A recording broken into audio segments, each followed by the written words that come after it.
Yes, hello, good morning everybody. I want to start as an introduction to share with you the Renault Trucks vision about the development of different alternative energy according to the different kind of transportation.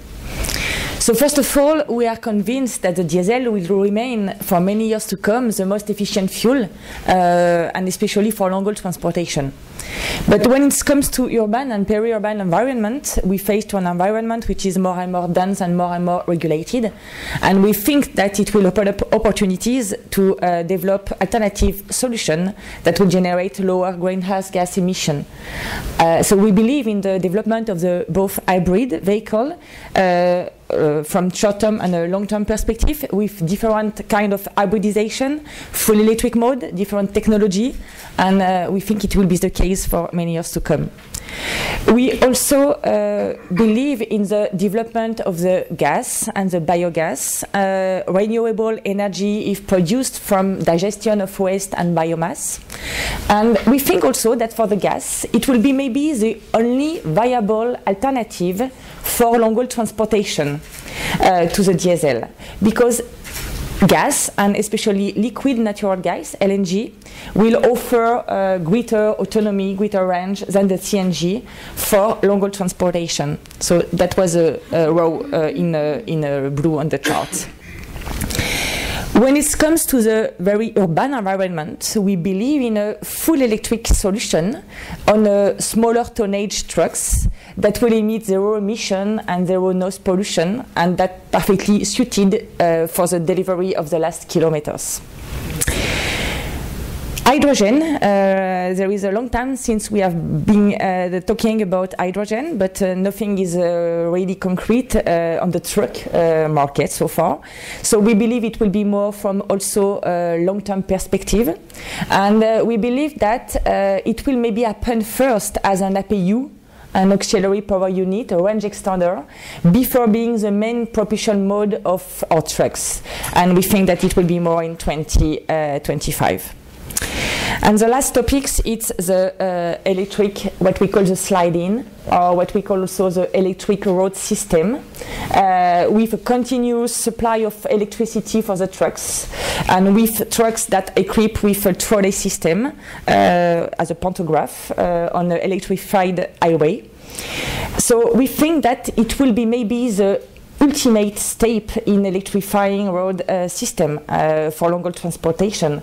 But for us, it's more from a long-term perspective, because to reach this ultimate step in electrifying road system, we need to have a European harmonization towards regulation, but also to have a real breakthrough in terms of infrastructures to support this kind of technology. So if we just come back on the subject of this conference today, which is electric EV and HEV vehicle, it's important maybe just to say one word about the challenge that we are facing today when it comes to urban distribution. The challenge of urban distribution is to find the right balance between, in one way, to promoting the economic development of the city, and in the other hand, reducing the environmental impact. So when we are speaking about promoting the economic development of the city, it's mainly to improve the productivity of the supply chain today. It's also to have a continuous improvement into the offer in order to reduce the cost of the transport for a better competitiveness. It's also some new consumer trends that appears into the city with the development of the B2C, with the development of the e-business, and with citizens that want to have very fast deliveries of their goods. So for us, it's not possible to have a massification of transport, but it's more slot transportation. In the other hand, yes, we know we have to reduce the level of noise into the city. We have also to reduce the level of pollution, not only CO2, but also NOx and particulates. We have also to reduce the congestion, which are directly linked to the CO2 emission. So yes, this is the main challenge of urban distribution. One word also about our vision about the solution in order to reach this CO2 challenge, which is illustrated here in the slide. Yes. Our vision is that, yes, the goods will be transported into bulk from national platform located in the different city to some hubs, logistic platform that will be located around the periphery of the city. So when it comes to this inter-urban environment, we believe that the right solution will be, once again, to go on with optimized conventional driveline diesel trucks on a higher tonnage trucks. And for sure, we make a very big effort in order to reduce, to increase the fuel efficiency of this conventional driveline. And we are working on different technical fields, such as, for example, to increase the aerodynamics of the vehicle, to work on the rolling resistance, to work on the heat recovery and exhaust gas recovery of the vehicle, in order to propose a vehicle which is able to have a very low fuel consumption. When it comes to the last kilometers, last delivery into the city, we are in the urban environment, and the solution that we propose is the trucks with alternative energy. It should be full electric, hybrid, natural gas, or biogas, and with a very topics now we have understand, which is to also reduce the level of the noise. So one word, there is not only, it's also necessary to have trucks, electric trucks, and not only light vehicle or bike when it comes to electricity. Because it's important that you are able to transport goods into the city, into your restaurant, into the hotel, in order to make sure that the citizen will be able to have their 3 meals per day. So we have at Renault we already developed and commercialized a wide offer of clean tech solution dedicated to alternative energy. We have first a full electric trucks, small trucks, which is based on a 4.5 GVW, which is perfectly suited for the delivery of the last kilometers, which emits zero emission, zero noise pollution, and it's already available since more than 1 year now. We have also developed an hybrid trucks on higher tonnage, more on the 19 up to 26 ton, which is based on a parallel hybrid technology, and which enable up to 20% of fuel savings compared to a diesel version. And we have also a gas offer, which is based on the CNG offer, compressed natural gas, which offers also considerable advantage for the environment without releasing any smoke, any particulates, and with a reduced noise level of 2 dB compared to a diesel vehicle. So to improve the freight mobility, to reduce the pollution, and to meet regulatory and environmental challenge of tomorrow, we think that there is no one unique solution, but we think that there is a panel of different solutions, and in one word, we have to put the right trucks with the right energy at the right place.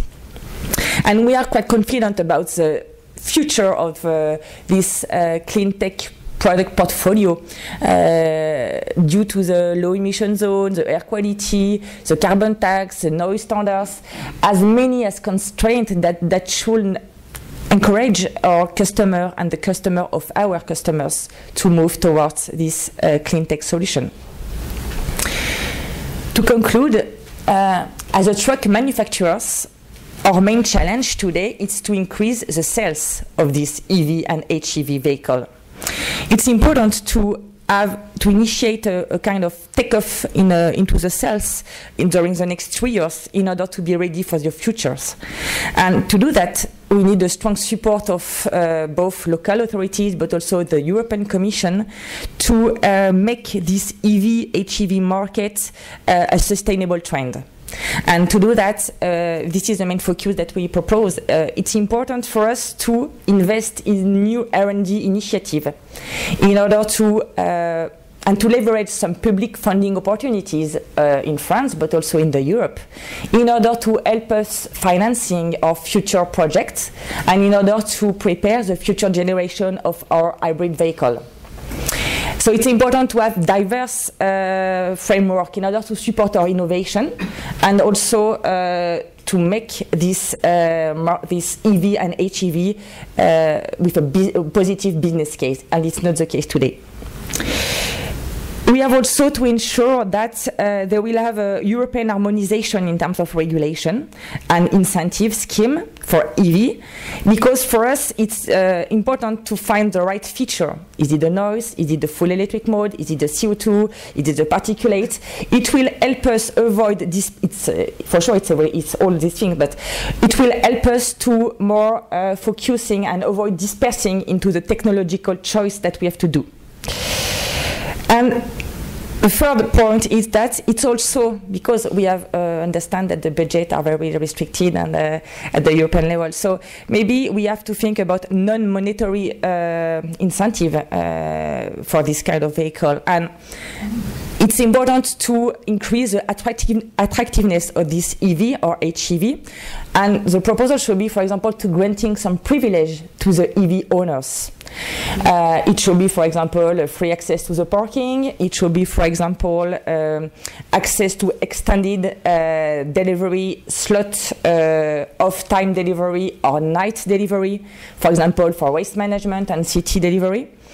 It should be also sharing infrastructures between trucks and bus, for example, and it's illustrated here in the graph, in order to also reduce congestion and also to meet the EU objectives. And finally, it's also important to go on developing cooperation with providers of infrastructure. So I think that we are totally in line with the Clean Power for Transport package that was recently published. It's important, it's maybe more on the, I think about LNG, for example, because we are sure that the LNG for trucks will be, one again, the viable alternative to diesel for long-haul transportation. But the infrastructure is lacking today, so it's important to have this proposal that was made by the European Commission to develop in the future some kind of infrastructures. Yes, thank you for your attention.